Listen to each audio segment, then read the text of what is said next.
नमस्ते। तो आज का टॉपिक है कि कभी भी अपने हीलर से या अपने गुरु से या अपने मेंटोर से कुछ भी ऐसा नहीं छुपाना चाहिए अगर तुमने कोई गलती की भी है तो। ओके, ये आज का टॉपिक है।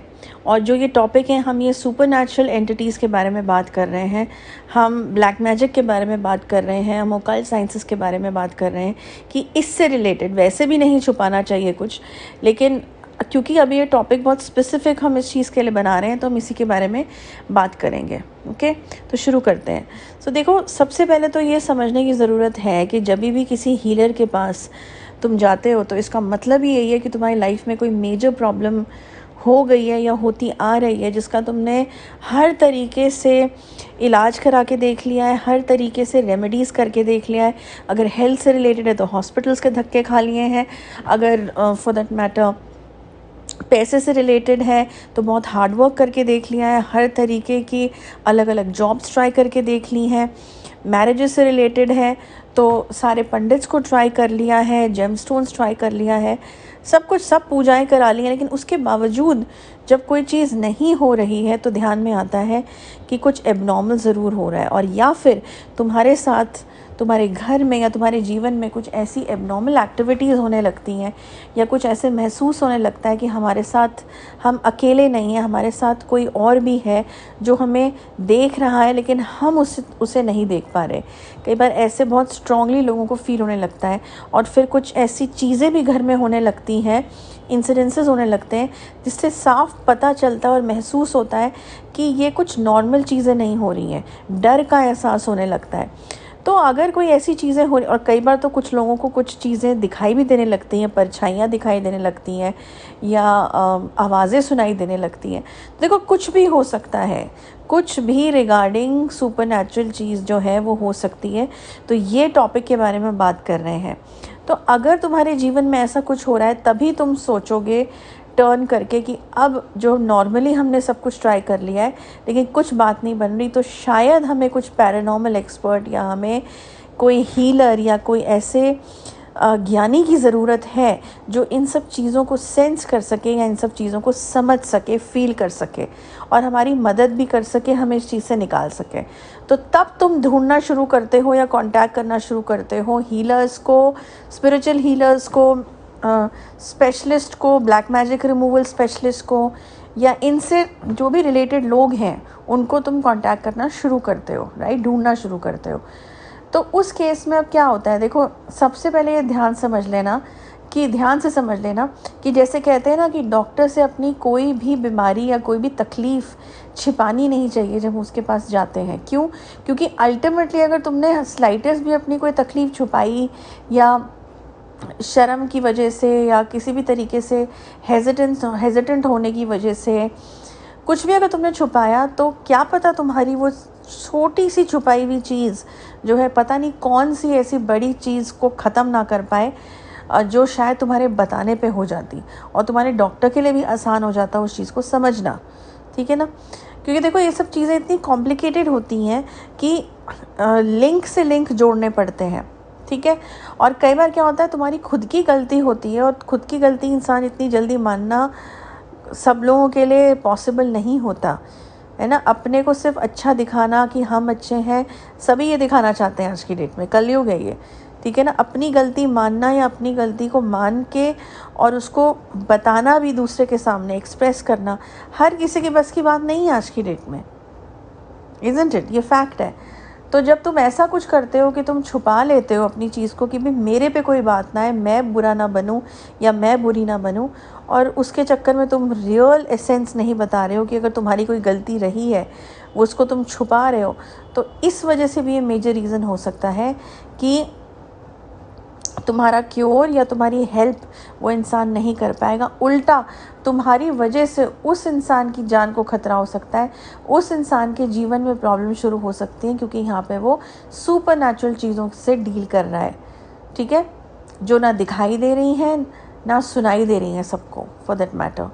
ठीक है। तो इंसानियत के नाते भी तुम्हारा फ़र्ज़ बनता है कि अगर तुम अपने इलाज के लिए जा रहे हो या हेल्प के लिए जा रहे हो, और अगर तुम्हारी कोई गलती पास्ट में रही है किसी से भी एसोसिएटेड होते हुए, तुमने किसी का बहुत दिल दुखाया है या किसी की डेथ हो गई है तुम्हारी फैमिली में जिसको तुमने कुछ खरी खोटी सुनाई थी, या कुछ भी फॉर दैट मैटर, मैं तो एक एग्जाम्पल दे रही हूँ, या पास्ट में तुमसे बहुत सालों पहले कुछ ऐसा हो गया था जो किसी को बहुत प्रॉब्लमेटिक सिचुएशन में उसने डाल दिया था। कई बार तो ऐसा भी होता है कि लोग सुसाइड कर लेते हैं रिलेशनशिप्स की वजह से, या किसी ऐसे भी बहुत केसेस आए हैं।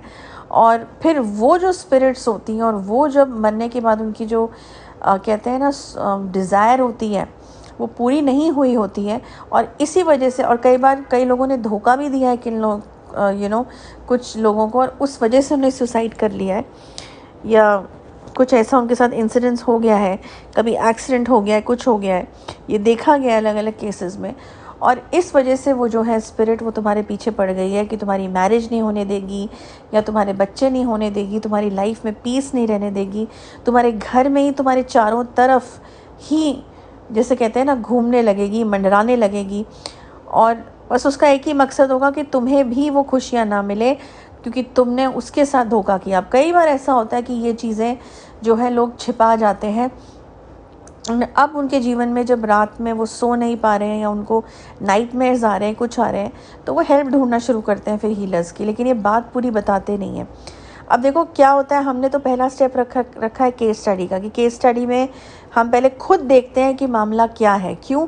क्योंकि ऐसी कई बार हुआ है कि लोगों ने झूठ बोले हैं, अपनी गलती नहीं बताई है, और जब क्योर करने बैठो तो उस समय पता चलता है कि भाई यहाँ तो सिचुएशन ही और कहानी कोई दूसरी है, और उस केस में हीलर की जान को भी खतरा होता है, उसकी टीम की जान को भी खतरा होता है, तुम्हारी तो होता ही होता है। लेकिन तुम्हारे चक्कर में वो इंसान जो अनप्रिपेयर्ड बैठा है, जिसको पता नहीं है पूरी बात, जो तुमने जितनी बताई है उतनी ही पता है और तुम्हारी बात पे विश्वास करके वो लग गया तो कि तुम्हारे को कौन चीज़ ट्रबल कर रही है उसको हटाने के लिए, तो क्या पता गलती तुम्हारी रही हो। तो अगर गलती तुम्हारी रही है तो उस प्रोसेस को करने का तरीका अलग होगा, माफ़ी मांगने का तरीका अलग होगा, या उस चीज़ से छुटकारा पाने का तरीका अलग होगा, ताकि उसके साथ भी अन्याय ना हो फॉर दैट मैटर। ओके? लेकिन अगर तुमने ऐसा कुछ मेंशन ही नहीं करा है तो, और किसी ने केस स्टडी पहले नहीं रखी है, ये स्टेप नहीं रखा, क्योंकि ये सब चीज़ें एक्सपीरियंस से आती हैं। जब आप केस पे केस करते हो आप धक्के खुद भी खाते हो, कई लोग आपको मिलते हैं जो आपको भी धोखा देते हैं। ऐसा नहीं है कि हीलर की लाइफ बहुत सॉर्टेड होती है, हीलर भी अपने एक्सपीरियंस से लोगों से धोखा खा के, इस दुनिया से लोगों से धोखा खा के सीखते हैं और फिर अपने रूल्स बनाते हैं अपने एक्सपीरियंस के हिसाब से। विद्या उनके पास होती है, लेकिन साथ में ये जो वर्ल्ड है, मटीरियलिस्टिक वर्ल्ड है, इसमें भी जीना उनको सीखना पड़ता है। ओके? सो कभी मैं वीडियो बनाऊंगी कि हीलर्स के बारे में भी क्या क्या उनको प्रॉब्लम्स फेस करनी पड़ती हैं, पर अभी के लिए ये चीज़ है कि अगर तुमने ऐसी कोई भी गलती करी है, ओके, या लड़के हैं तो लड़कियों के साथ बुरा किया है, या लड़कियां हैं तो लड़कों को धोखा दिया है, या whatever the thing is, you suppose to tell that to healer. ठीक है ना? ये बात समझ लो, क्योंकि एक बार मैंने जैसे बोला कि मैंने इंग्लिश की वीडियो में भी बताया है कि मैं इंस्टीट्यूट का नाम नहीं लूँगी, लेकिन दिल्ली का बहुत बड़ा इंस्टीट्यूट था और है इनफैक्ट, और उसके लड़के ने हमें ईमेल के द्वारा कांटेक्ट किया था और बोला था कि मैं बहुत महीनों से रातों को सो नहीं पा रहा हूँ, एक लड़की मुझे आके डराती है मेरे सपनों में और मुझे मारने अकेले डराती है और मैं जग जाता हूँ, सो नहीं पा रहा हूँ, तो ये कौन है, मुझे क्यों तंग कर रही है, मैं परेशान हो गया हूँ, बहुत लोगों के पास गया हूँ लेकिन कहीं से मुझे सटीक जवाब नहीं मिला है। सो जब उसकी केस स्टडी की गई, उसको नहीं समझ में आ रहा था कि केस स्टडी में सारे चिट्ठे खुल जाएंगे, तो जब उसकी केस स्टडी की गई तो उसे पता चला कि इसने ही उसके साथ कुछ ऐसी हरकतें की थी जिसकी वजह से उसकी डेथ भी हो गई थी और मेंटली वो बहुत परेशान थी।